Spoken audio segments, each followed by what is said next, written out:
Witness for the prosecution. Well, I didn't expect that. So many twists and turns. I really thought Mr. Vole was innocent. I thought he was set up for sure. He pleaded his case with defiance. There's no way he could have murdered Mrs. French in cold blood. She was his friend. So what? He inherited all her money and was looking at boats the week before her death. These things happen. Besides, death comes for all of us. Yes, Mr. Vole is a young, handsome man with his whole life ahead, is unemployed and had everything to gain from Mrs. French's death, but it's lazy to label him a murderer. He could have been framed. I was suspicious of everyone earlier in the play. Myself and the gentleman sitting next to me were not convinced of the charge brought against Mr. Vole, and when his devoted wife Romaine was called up as a witness for the prosecution, the alarm bells rang louder. The beautiful foreign girl lied to the jury and was a poor alibi. Instead of helping her husband, she made things worse. She fabricated details whilst his husband was protesting. I felt sorry for Mr. Vole. He vehemently protested his innocence. He was sweating. He was lively, active, on his feet, letting the jury know that he did not kill Mrs. French. That's when I knew that he was innocent and that his wife Romaine was the one who had murdered Mrs. French. The gentleman next to me concurred. Romaine, played by the super talented Sharon Spiegel Wagner, is clearly a femme fatale. She oozes sexuality, is dressed in red, and when we first introduced to her, smoke is released from the stage and she makes her grand entrance. Music in the background, she takes her sweet time walking. She's a siren, a real work of art. It's easy to see why Leonard kisses the ground she walks on. She strikes me as the murderer because of the fact that she's a foreigner and of course her dubious character.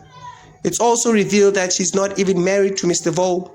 She's actually a helm, still married to her husband, living in Belgium. I disliked Romaine more and more as the play progressed. A big cognitive dissonance. Sir Wilfrid, played by Graham Hopkins, and his junior counsel, John Mayhew, played by Craig Jackson, work exceedingly hard to prove Mr. Vole's innocent. They succeed as the jury deliver their verdict. Not guilty. But there's a twist. It turns out that he was guilty and his wife knew. She protected him and fabricated evidence to get him out the hook, earning charges of perjury in the process. That's not all. It turns out Mr. Vole has a blonde mistress she was planning to elope with, leaving Romaine behind. In a heated exchange, Romaine stabs and kills his husband. All this happens while they are still in court, with Sir Wilfrid and his assistant watching in the distance. So in addition to a perjury charge, Romaine will also be tried for the murder of her husband, Leonard Vole. Unbelievable show. I didn't know where to look, what to expect. Shocking, thriller, drama, suspense. Agatha Christie is a master. Great show. Respect to Graham Hopkins, a true legend. His acting was a masterclass. How he delivers his words, the accent, his posture, mannerisms, and stature. It was his show. Everything revolved around him. He killed it. Shout out Peter Terry, who plays Mr. Justice Wainwright, and Mike Huff as Mike Mayers. I thought the show had a Dostoevsky crime and punishment influence. It centers around the same topics, murder and human nature. It's clear I don't have a clear understanding of both. I thought Mr. Vole was innocent despite the overwhelming evidence against him.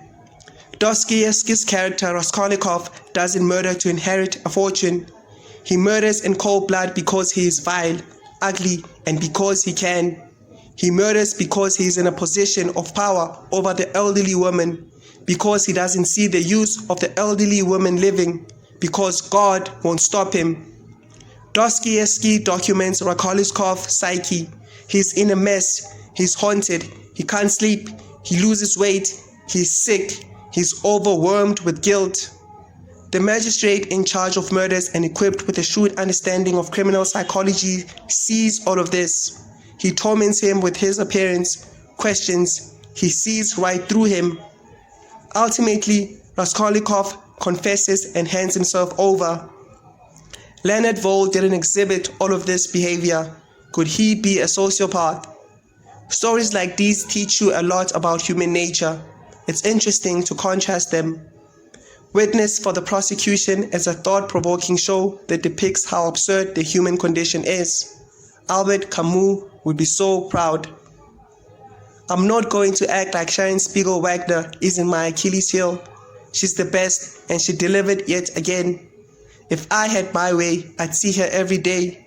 She's an incredible, amazing, beautiful, talented woman, and the show is Exhibit A. She performs at a high level, and everyone shines. Graham Hopkins and Craig Jackson are the pulse. They hold the show together. Some of the show's best dialogue comes from them. They have amazing chemistry and synergy. Greta, played by Diane Simpson, was one of my favorite characters. She was amazing and funny.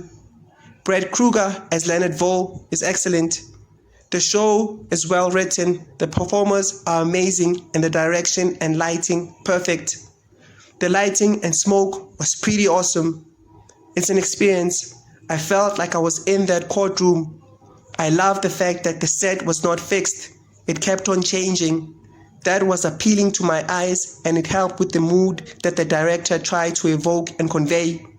Some actors committed to double shifts, playing more than one character. Wow, the mastery you have to achieve that. Unbelievable craftsmanship. Congratulations to Alan Swedlow and the whole team for a great show and a deserved standing ovation.